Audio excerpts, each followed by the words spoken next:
할렐루야. 네. 오늘도 우리 히즐라이프 공동체는 하나님께 최고의 예배를 드리길 소망합니다. 일주일 동안 잘 지내셨습니까? 네. 참 요즘에 3차 팬데믹이다. 그래서 하루에 확진자가 300명 정도 넘어가고 또 이번 주부터는 400명이 넘을 수도 있다라는 여러 예측성 기사가 나오기도 합니다. 이럴 때 우리에게 가장 필요한 것이 무엇인가? 그리고 다시 우리가 예전에 그 1차, 2차 팬데믹 때 우리가 조심했었던 그때 마음은 어떤 마음일까? 다시 한번 돌아봤으면 좋겠고요. 최대한 대로 이 팬데믹에서 다시 한번 안정화될 수 있을 때까지 최대한 대로 돕고 조심하면서 또 하나님께 기도하는 그 모습, 신앙인의 모습을 갖추는 우리 히즐라이프 공동체가 되기를 예수님의 이름으로 축복합니다. 우리가 한 주 동안 참 시간이 빨리 지나고 있습니다. 지난주는 추수감사절로 절기 감사의 예배로 하나님께 드렸는데요. 추수감사절이 되면 우리가 강박적으로 찾는 것이 있다고 그랬죠. 그것이 뭐냐면 감사할 것들을 찾는 거예요.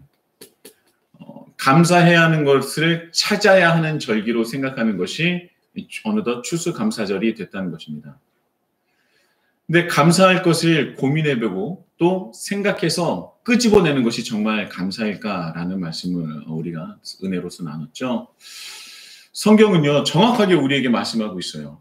항상 기뻐하고 쉬지 말고 기도해야 되고 범사에 감사하라고 분명히 우리에게 전하고 있습니다. 그런데 우리는요, 범사에 감사하라고 분명히 성경에서 말씀하셨어요. 그것은 불가능한 것이 아니라 우리가 할 수 있는 것을 말씀하신 것 아니겠습니까? 그런데 우리는요, 범사에 감사가 그렇게 어려울 수가 없어요. 너무나 어렵습니다. 그리고 감사를 찾을 때는 정말 찾아내야 돼요. 감사할 것을 고민해보고 생각해 봐야 한다는 것입니다. 그래서 제가 고민하고 찾아야 하고 생각을 해야 깨달을 수 있고 떠오르는 그것이 정말 감사일까? 다들 기억나실 거예요. 기억나셔야 됩니다. 기억이 안 나면 굉장히 슬플 것 같아요. 감사라는 것은 고민하고 찾아야 하는 것이 아니라 감사는 우리 삶에서 뺄 수 없는 것이라는 겁니다. 흔히 말하는 것 중에서 감사할 것이 있어야 감사하지라는 말은 그 말 자체가 무엇을 뜻하냐면 어느덧 하나님은 나를 위해서 내가 좋아하는 것을 주셔야 하는 분쯤으로 생각한다는 것이죠.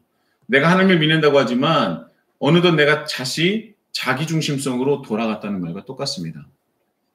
하나님은요, 내가 원하는 것을 주시는 분이 아니라 우리를 하나님의 백성으로, 하나님의 자녀로 받아주시고 하나님 나라를 이루시는 그 역사의 현장에 우리를 초청하시는 겁니다.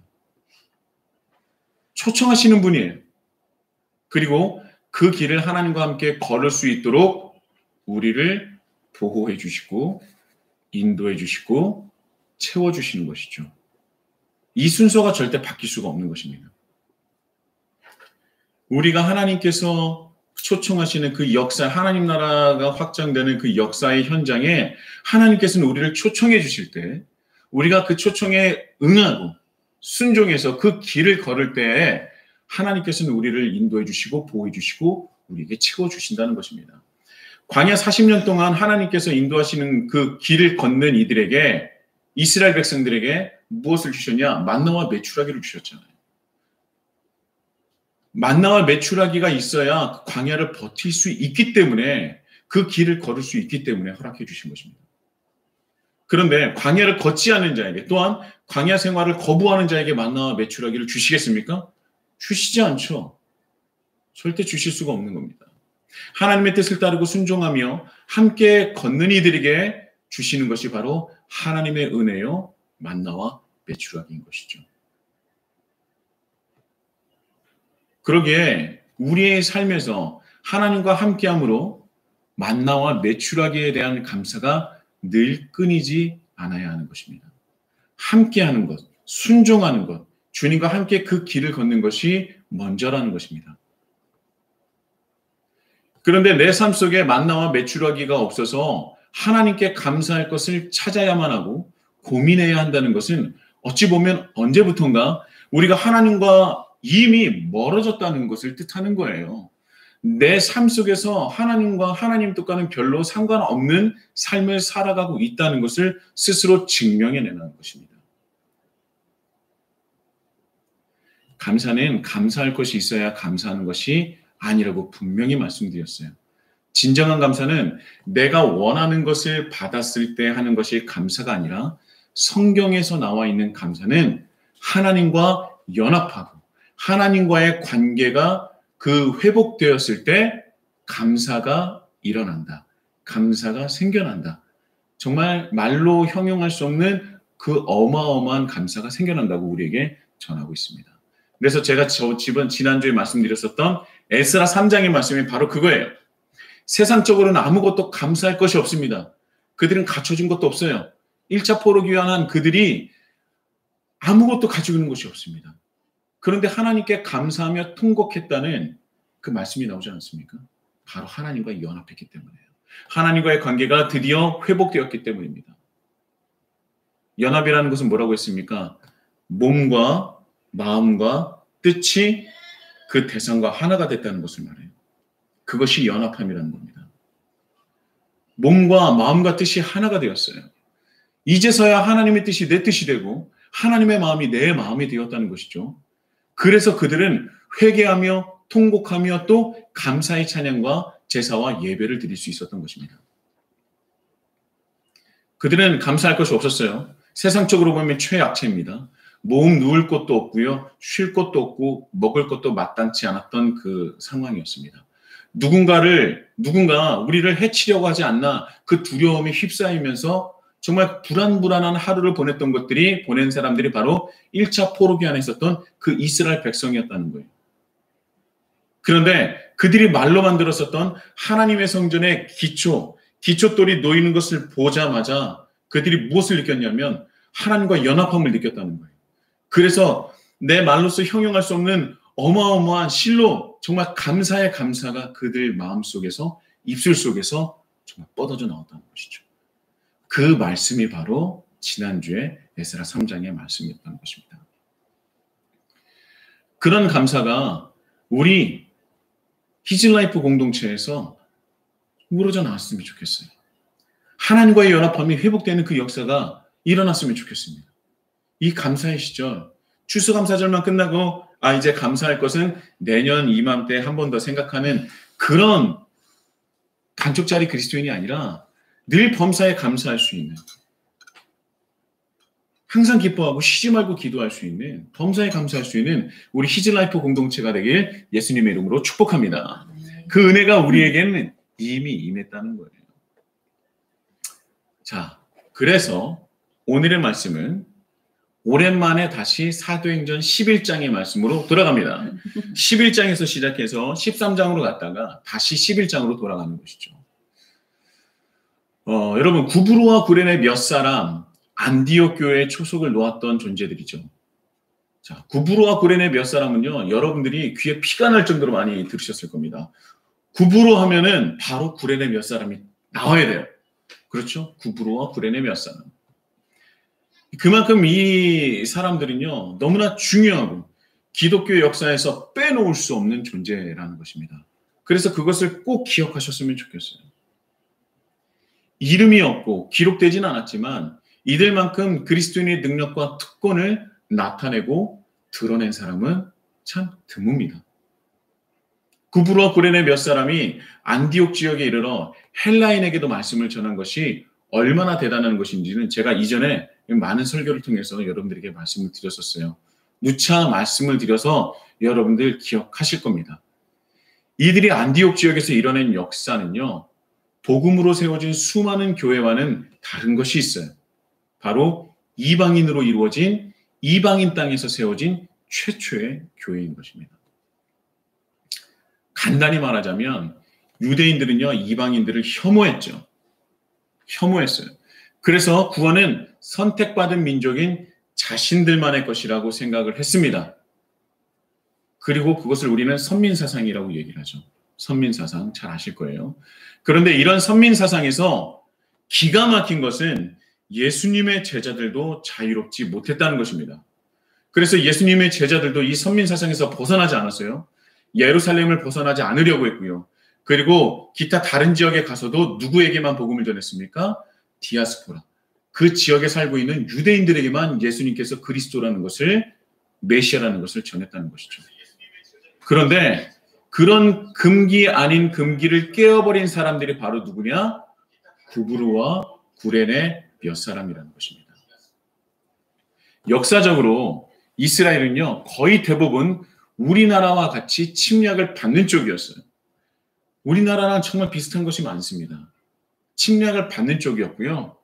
이방인은요, 자신을 괴롭히는 존재, 우리를 약탈하는 존재이며, 이스라엘 백성에 있어서 사탄과 마귀가 누구냐? 바로 이방인이었던 거예요. 이방 나라와 이방 민족이었습니다. 그래서 이방인은 구원을 받을 수 없는 존재라고 생각을 했고, 또 구원을 받아서도 안 되는 존재로 생각을 했었던 거예요. 그래서 예수님의 제자들도 그것을 뛰어넘기가, 그 금기를 깨는 것 자체가 너무나 어려웠던 것이죠. 예수님 시대에도요, 자신, 그 이스라엘 백성들을 억압하고 착취했었던 나라가 어떤 나라입니까? 로마잖아요. 이 로마라는 그 나라를 향해서 이스라엘 백성들과 예수님의 제자들도 정말 그들이, 이 로마라는 땅이 구원을 받아야 한다는 그런 말씀 들어보신 적 있습니까? 성경에 보면요, 로마를 향해서 그들도 구원을 받아야 되고 그 민족 또한 구원을 받아야 된다는 말씀은 거의 없어요.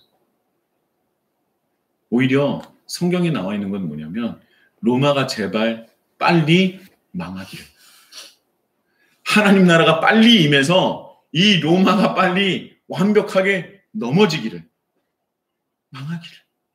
그리고 한 가지 더 플러스 한다면, 모든 민족 이외에 이스라엘 백성이 뛰어난 민족이 되어서 그들 모든 민족과 나라를 위해서 군림하기를 바랬던 것들이 이스라엘 백성들의 그 세계관이었었던 거예요. 로마라는 나라는 하나님의 심판으로 무너져야 할 곳이었습니다. 사탄의 진원지라고 생각했었던 것이죠.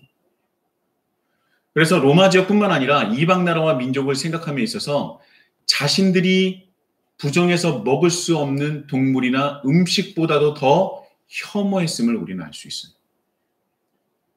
그런데 구브로와 구레네 몇 사람은 이 모든 문화와 전통과 그들만이 가지고 있는 선민 사상과 그들의 세계관을 완벽하게 무너뜨려 버린 것입니다. 복음의 본질을 깨닫게 된 것이죠. 헬라인에게도, 즉 이방인에게도 복음을 전하였던 것이고, 그랬더니 오늘의 말씀 21절에 주의 손이 그들과 함께 하시는, 그러니까 성령께서 그들과 함께 하시는 거예요. 그랬더니 수많은 사람들이 믿고 주님께 돌아오더라. 이 수많은 사람들은 누굽니까? 바로 헬라인이고 이방인이라는 거예요. 이거는 정말 기독교 역사상 가장 위대하고 위대한 역사, 바로 그 역사입니다. 하나님을 믿지 않았던 사람들이 하나님을 믿기 시작하면요, 정말 공통적으로 나타나는 그런 여러 가지 현상들이 있어요. 여러분들은 하나님을 첫 번째 믿었을 때, 하나님이 정말 계시구나, 살아계시구나 라는 것을 느꼈을 때 첫 번째 내 안에서 생겨나는 그런 현상들은 뭐가 있었습니까? 그냥 마냥 좋았나? 마냥 좋고 근데 여러 가지가 있었을 거예요. 그런데 하나님을 믿기 시작하면, 믿기 시작한 사람들에게 공통적으로 나타나는 것은 무엇이냐면, 바로 첫 번째는 회개예요. 회개. 예. 회개입니다. 회개라는 것은 자신이 하나님 앞에 죄인임을 고백하는 거예요. 고백하지 않을 수가 없어요. 다시는 하나님을 믿기 전의 모습으로 돌아가지 않겠다는 결단까지가 바로 회개입니다. 자, 하나님을 믿기 이전에는 나는 철저하게 나 중심으로 살아가는 사람이었어요. 내가 잘 되기 위해서, 내가 조금 더 남들보다 더 뛰어나고 높아지고 성공하기 위해서 살았던 내가 하나님을 만났더니 나를 위해서 살아갔던 그 모든 것들이 죄라는 것을, 나의 부족함이라는 것을, 나의 연약함이라는 것을 깨닫게 됩니다. 그래서 회개가 나오기 시작하는 거예요. 하나님, 내가 이제까지 내가 정말 헛수고하면서 살았군요. 내가 정말 헛된 것을 붙잡으며 살았군요. 이 모든 것이 당연한 줄 아는데 이 당연한 것이 아니라 이것이 죄였군요 라는 것을 하나님께 고백하게 되는 거예요. 그래서 이제는 내가 아닌 하나님을 위해서 살겠다고 결단하게 되는 겁니다. 옛 삶을 버리고 새로운 삶을 결단하게 되는 것이죠. 그것이 뭐예요? 회개라는 거예요. 하나님을 만나기 이전에 나를 끊어내는 것. 끊어내는 것. 이전에 하나님을 믿기 이전에 나를 끊어내는 것. 그것이 바로 우리는 무엇이라고 얘기냐면 신앙이라고 얘기합니다. 그것이 믿음이라고도 얘기하는 것이죠. 이제 그 신앙이 살아서 숨쉬게 되는 거예요. 그런데요, 이 회개는요, 이 신앙은, 이 믿음은 회개로 끝나는 것이 아닙니다. 회개에서 끝나는 것이 아니라 바로 회개는 무엇으로 이어지냐? 회심으로 이어져요. 회개는 내 중심적으로 살아왔던 이전의 나의 죄를 고백하고 이제는 하나님의 중심으로 살아가겠다는 신앙 고백이라고 말씀을 드렸죠. 이 신앙 고백 이후에 반드시 회심이 일어나게 되는데 회개로부터 시작해서 이어지는 회심은 이전의 내가 아닌 하나님의 백성으로 살아가는 그 삶의 전환을 말하는 겁니다. 변화된 삶을 말해요. 간단하게 말씀드린다면 회개는 결단이고 회심은 그 결단을 삶으로 증명해 내는 그것이 회심입니다. 회심은 그래서 다른 말로 뭐라고 말하냐면 변화. 그래서 사람들이 이렇게 얘기하잖아요. 나 변화받았어. 나 변했어. 요즘에 좀 이것들은 좀 조심스럽지만 이제 교도소에서 그 안에서 복음을 받아들이고 출소할 때 뭘 가지고 나옵니까? 성경책을 들고 나와요. 그리고 그 사람들이 밖에 나와서 뭐라고 얘기냐면 나 변화받았어. 나 구원받았어라고 얘기를 합니다. 근데 저는 예전에 이것이 참 감명받는 감동스러운 일이었는데 요즘은 재범해서 다시 들어간 분들이 많아지니까 참 조심스러워요. 근데 이것은요 어떻게 보면 회개가 아니고 회심을 이루지 못한 겁니다. 회개는 예전의 나를 끊어내버리는 거예요. 그리고 끊어낸 삶을 결단했는데 그래서 내가 끊어냈다는 것을 증명해 보이는 것이 바로 회심인 겁니다. 나 변화받았어. 나 변했어라고 했는데 다시 돌아간다? 그가 했었던 회개와 회심이 진짜였는지 심각하게 고민해 봐야 된다는 거예요. 물론 넘어질 수는 있습니다. 넘어질 수는 있어요. 그러나 이전에 하나님을 믿기 이전의 모습으로 돌아갔다? 이것은 심각하게 고민해 봐야 된다는 것이죠.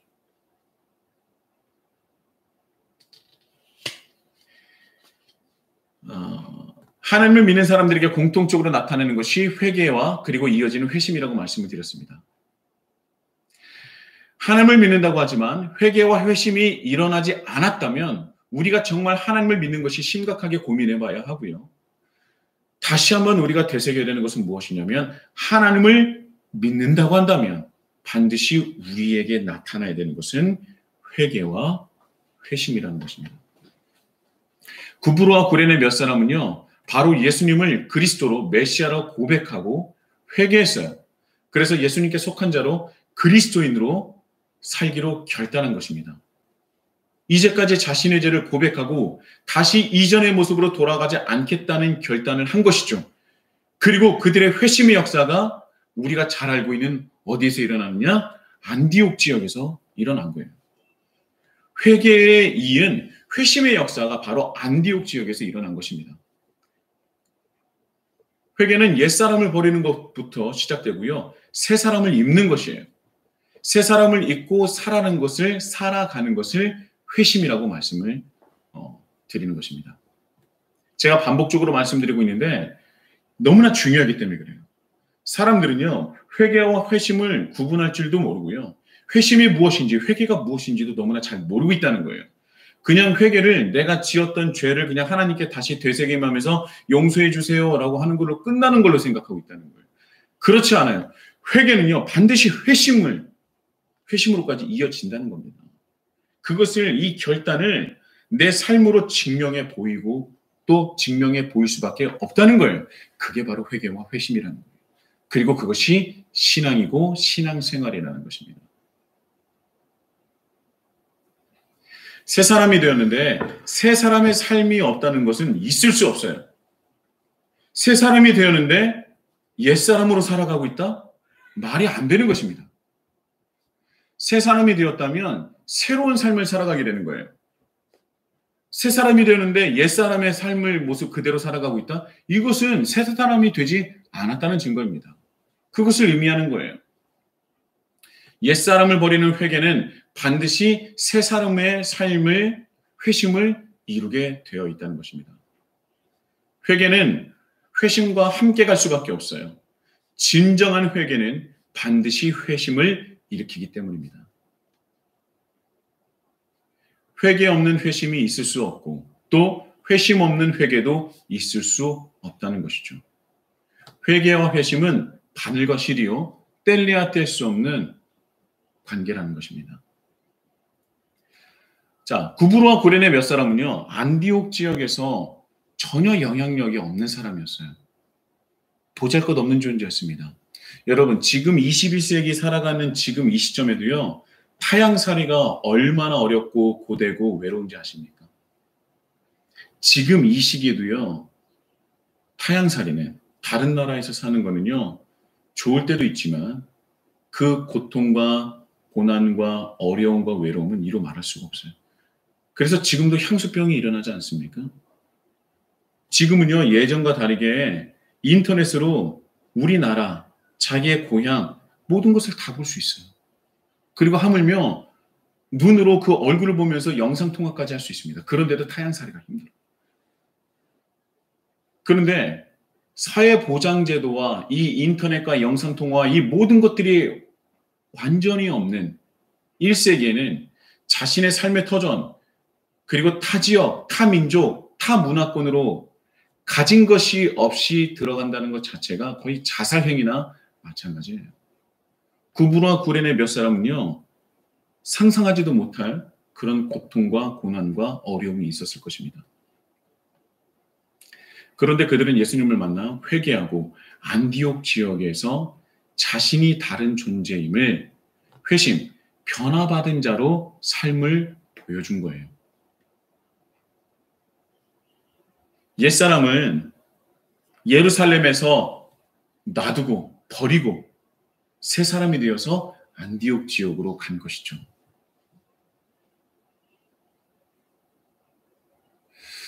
그래서 아직 옛사람에 머물러 있는 안디옥 지역 사람. 그러니까 안디옥 지역 사람은 아직 구브로와 구레네 몇 사람이 그 지역에 들어가기 전까지 안디옥 지역에서 살아가는 모든 사람은 옛사람이었어요. 옛사람으로 머물러 있는 안디옥 지역 사람들을 새 사람이 된 구브로와 구레네 몇 사람을 보고 그들이 점차 자신과 다른 구브로와 구레네 몇 사람의 삶을 인정하게 됩니다. 그러니까 옛사람은 새 사람을 보고 도전을 받을 수밖에 없어요. 나랑 다른 존재니까. 그리고 도전받는데 그래서 그들의 삶을 인정하게 되고 그들의 영향을 받기 시작했다는 겁니다. 세상적으로는 안디옥 지역 사람들이 더 많은 것을 가지고 누렸겠죠. 그러나 그들이 아무것도 가지지 않은 구브로와 구레네 몇 사람들을 인정하고 새 사람인 그들에게 옛사람이었던 안디옥 지역 사람들이 영향을 받기 시작했다는 것입니다. 그게 오늘의 말씀이라는 거예요. 그들의 말을 전해 듣기 시작했다는 것이죠. 그 영향은 즉 복음을 받아들이는 어마어마한 놀라운 역사를 낳게 된 것입니다. 이것이 회개에 이은 회심의 힘인 것이죠. 회심의 삶, 새 사람의 삶은 어마어마한 그런 능력이 있는 거예요. 그것이 그리스도인의 능력이요 특권인 것입니다. 회개는요 어떻게 보면 하나님과 나와의 관계에서 이루어지는 거예요. 그런데 회개로부터 이어지는 회심은 사람과 사이에서 이어지는 것입니다. 일어나는 거예요. 그래서 내가 하나님과의 관계에서 변화받는 것으로 어디로 이어지냐? 나와 사람과의 관계에서 다시 그 회심이 이루어지고 영향을 받게 된다는 것이죠. 우리가 회개하면요 이 회개에 대해서 다시 한번 말씀드린다면, 회개를 하면 하나님이 스스로 우리를 변호해 주시는 거예요. 내가 죄인이지만 하나님께서 스스로 우리를 변호해 주십니다. 그리고 또 증언도 해주세요. 그리고 또 재판관이 되어 주셔서 우리의 모든 죄를 용서해 주시고 하나님의 자녀로 인침을 받게 해주시는 것이죠.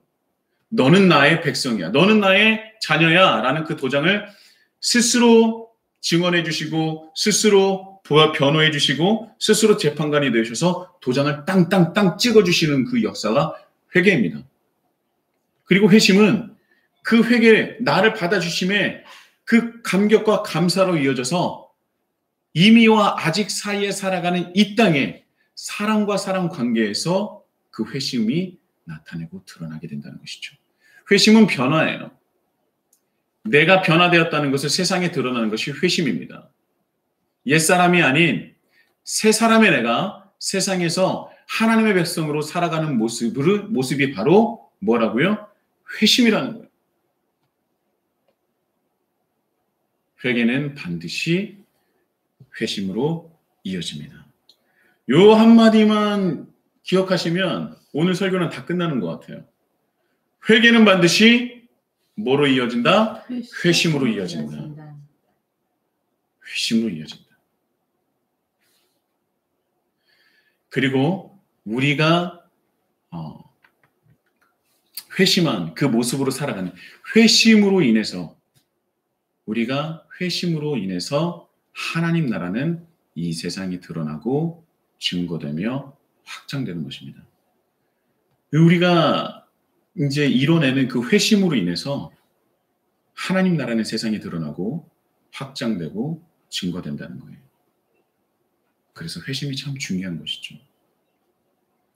회심은 그냥 끝나는 것이 아닙니다. 회심의 특징이 있어요. 확장성이 있습니다. 회심은 전염돼요. 회심은 점점점 확장되는 겁니다. 왜냐하면 회심은 사람과 사람 그 속의 그 관계 속에서 이루어지기 때문에 회심은 아직 하나님을 믿지 않는 사람들에게는 큰 영향력을 줄 수밖에 없어요. 회심한 자, 변화된 자로 세상을 살아가게 되면 그 세 사람의 삶이 아직 옛사람에 머물러 있는 사람들에게는 큰 영향력을 줄 수밖에 없다는 겁니다. 구브로와 구레네 몇 사람들이 안디옥 지역의 그 헬라인들에게 주었던 그 영향력을, 똑같은 영향력을 말하는 거예요. 그때는 1세기이고 지금 21세기라서 다르다? 절대 그렇지 않습니다. 1세기와 지금 21세기를 비추어 봤을 때 지금이 더 악하다면 세 사람의 존재감은 훨씬 더 클 수밖에 없을 거예요. 빛의 자녀이기 때문에 그렇죠. 자신과 똑같은 곳에서 살지만 자기와 다른 존재로서 세상의 가치보다 하나님의 가치로 살아가는 존재는 세상이 더 악해지면 악할수록, 더 어두우면 어두울수록 더 빛날 수밖에 없는 존재가 된다는 것이에요. 그게 바로 회심한 그리스도인인 겁니다. 그것이 그리스도인이 가진 최고의 경쟁력이자 세상에 감당하지 못할 그리스도인의 능력인 것입니다. 구브로와 구레네 몇 사람이 보인 이 회심의 역사가 우리 히즐라이프 공동체에게 동일하게 일어나기를 예수님의 이름으로 축복합니다. 우리가 그것을 이루기 위해서 우리가 이 자리에 모인 거예요.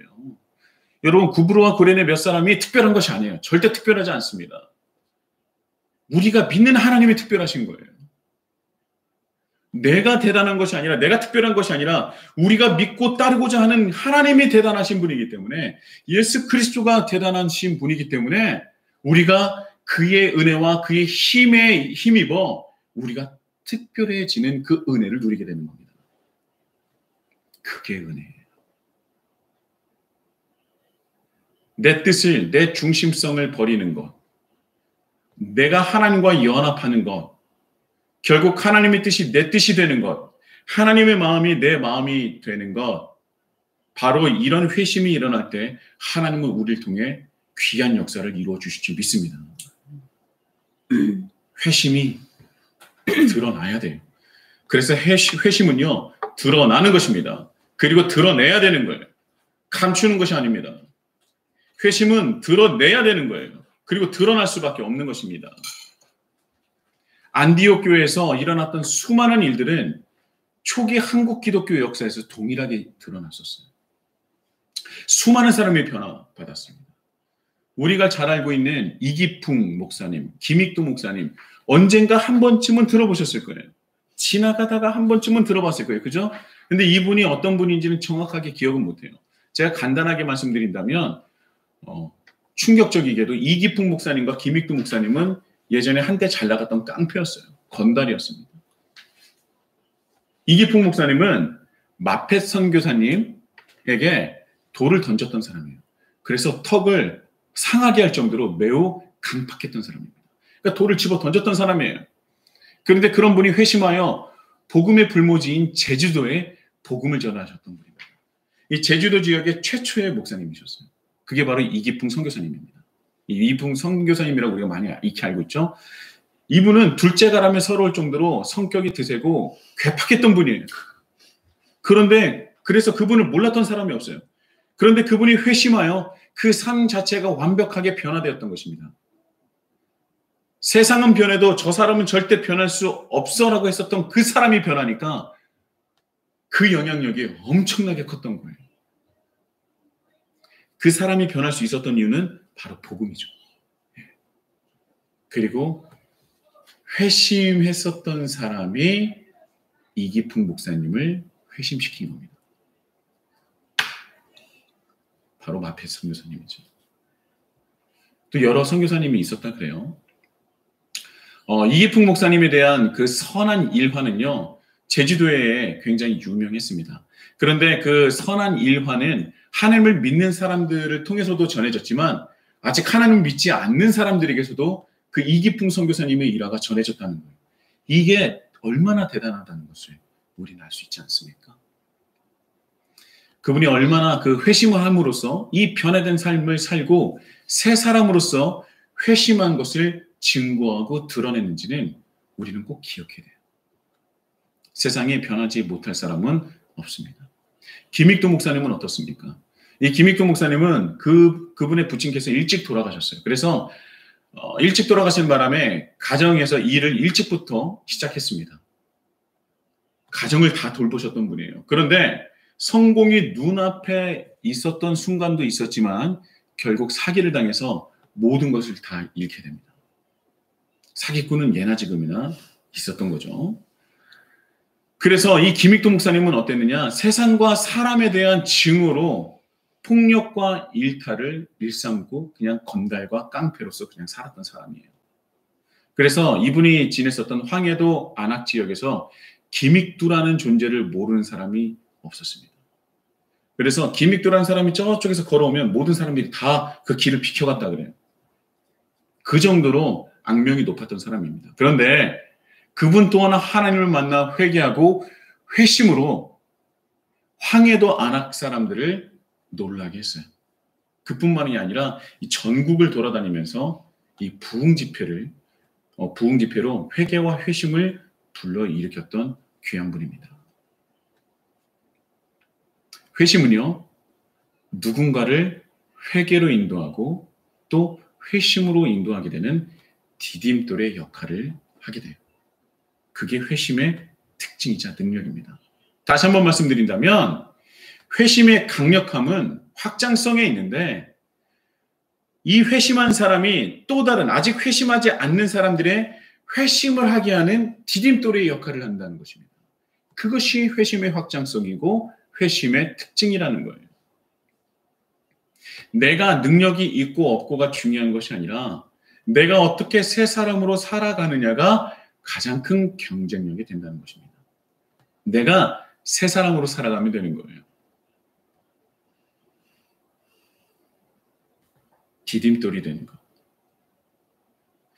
내가 새 사람으로 변해서 회심으로 내가 새 사람으로 살아간다면 어떤 사람을 회심으로 이끌게 되고 또한 그 사람을 회심을 하게 된다면 그 사람 또한 또 다른 사람의 회심을 일으키게 하는 디딤돌의 역할을 하게 된다는 것이죠.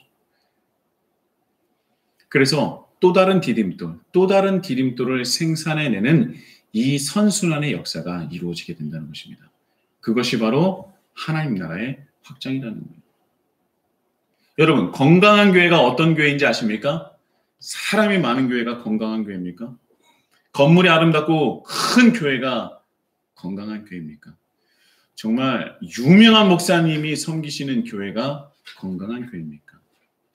유명한 찬양 인도자가 있고 정말 유명한 세션이 있고 정말 어마어마한 그런 그 세련되고 많은 인프라를 가지고 있는 교회가 건강한 교회입니까? 그렇지 않아요. 건강한 교회는 바로 이 회심의 선순환이 지속적으로 이루어지는 교회가 건강한 교회예요. 성도가 많고 그런 교회 좋습니다. 건물이 크고 아름다운 교회도 좋아요. 유명한 목사님이 섬기시는 교회도 너무나 좋습니다. 그런데 그 안에 회개와 회심의 선순환이 이루어지지 않는다면 그것은 껍데기에 불과한 거예요. 하나님 나라는 어떻게 확장되느냐? 회개에 이어지는 회심으로 확장된다는 것입니다. 누군가의 회심으로서 디딤돌이 되고 또 디딤돌이 되고 또 디딤돌이 되는 것이 그 믿음의 선순환이 이루어지는 것이 바로 하나님 나라 확장이라는 거예요. 그리고 그것이 이루어지는 교회가 가장 건강한 교회라는 것입니다. 회심은 또 다른 사람의 회심을 일으키게 됩니다. 변화는 또 다른 변화를 일으키게 되게 돼요. 한 가지 바라는 것이 있다면 우리 히즐라이프 공동체는 이 믿음의 선순환이 디딤돌의 역사, 회심의 역사가 이어지고 또 이어지길 간절히 소망합니다. 저는 그 꿈을 가지고 하나님께서 그것을 제 마음속에 새겨주셔서 제가 이렇게 교회를 세우고 여러분들과 은혜를 나누고 있는 것입니다. 여러분 기억하세요.